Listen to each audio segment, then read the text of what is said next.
بلا تمہید 3 سوال ہیں اور 3 سوال کے جواب ہیں اور آپ سے رخصت ہے۔ پہلا سوال یہ ہے، اہل سنت میلاد پاک مناتے ہیں، فتویٰ بدقسمتی سے اسی سال یہ دے دیا گیا کہ میلاد شریف منانا بدعت سیئہ ہے، اور دوسروں کے بڑے بڑے علماء نے اس پر سائن کیے اور اس کو بدعت سیئہ قرار دیا، معاذ اللہ۔ ہم اگر اس طرف جائیں گے بدعت کس کو کہتے ہیں، بدعت کی اقسام کیا ہیں، بدعت کیا ہے، تو ہم شاید کسی اور موضوع کی طرف چلے جائیں گے۔ ہم دراصل ان کا جو سوال ہے ہم اس کو دیکھنا چاہتے ہیں۔ سوال میں جو جواب انہوں نے دیا، استدلال یہ قائم کیا کہ نہ قرآن مجید سے میلاد پاک ثابت ہے، نہ حدیث پاک سے ثابت ہے، نہ میلاد والے نے میلاد منایا، نہ صحابہ نے میلاد منایا۔ اگر اہل سنت دعویٰ کرتے ہیں کہ وہ عقیدت کی بنیاد پر، عشق رسول کی بنیاد پر میلاد شریف مناتے ہیں، تو انہوں نے یہ لکھا کہ کیا حضرت صدیق اکبر رضی اللہ عنہ تم سے کم عاشق تھے، تم ان سے زیادہ عاشق ہو؟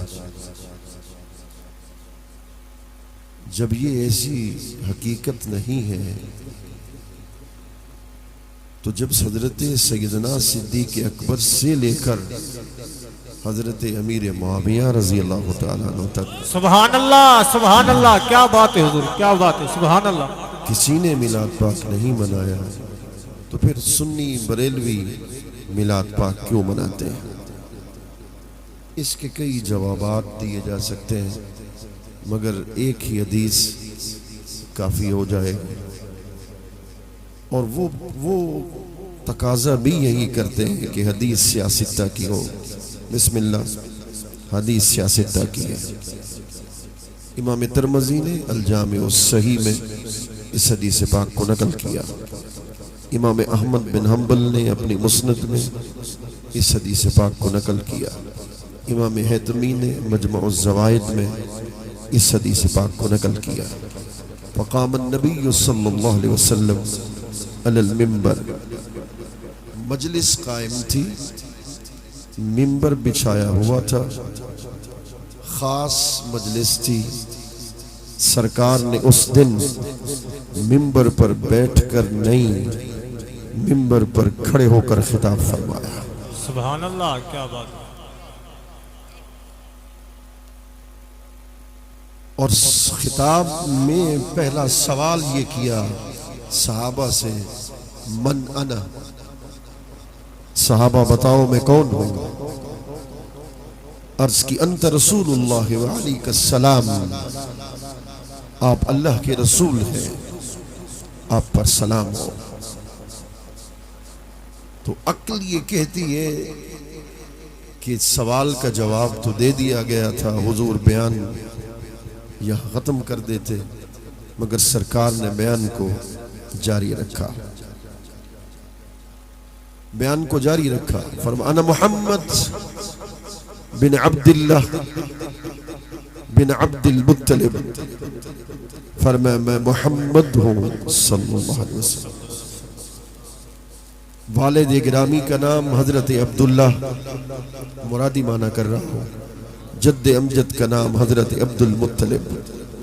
سوال آپ سے کر رہا ہوں، جواب مل جائے گا تو خوشی ہو جائے گی۔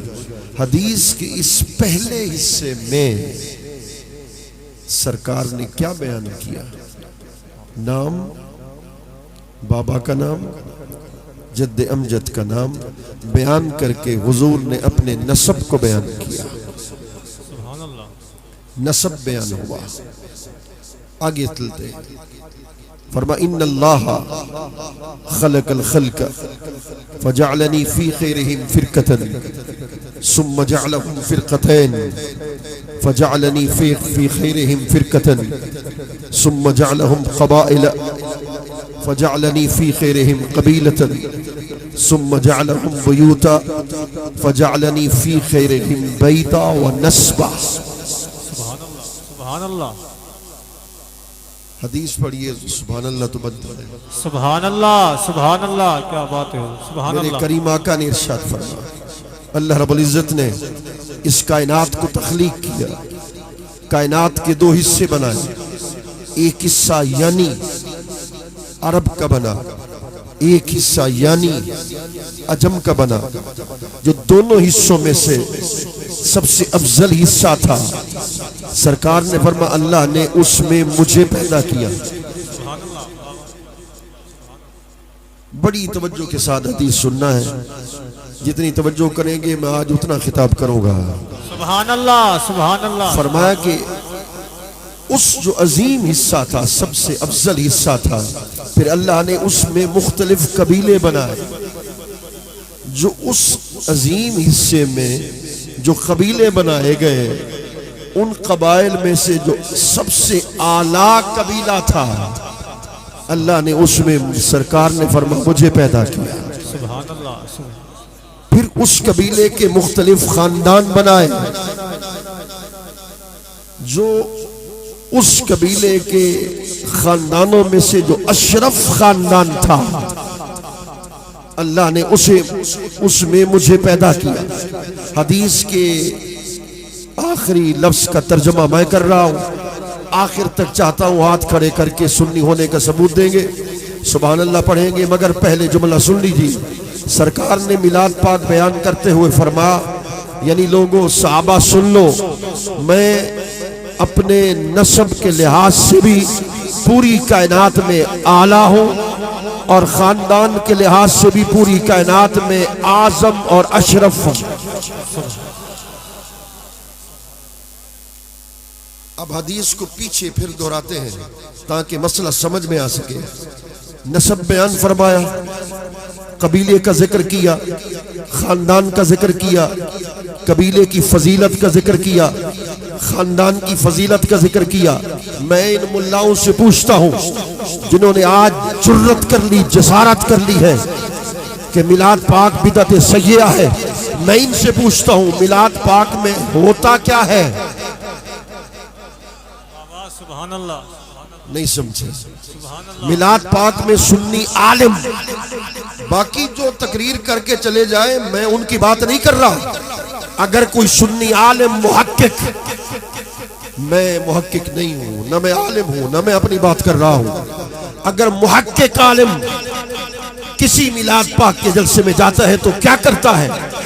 سرکار کے نسب کا ذکر کرتا ہے, حضور کے قبیلے کا ذکر کرتا ہے, حضور کے خاندان کا ذکر کرتا ہے, حضور کے جمال کا, کمال کا, شمائل کا, فضائل کا ذکر کرتا ہے.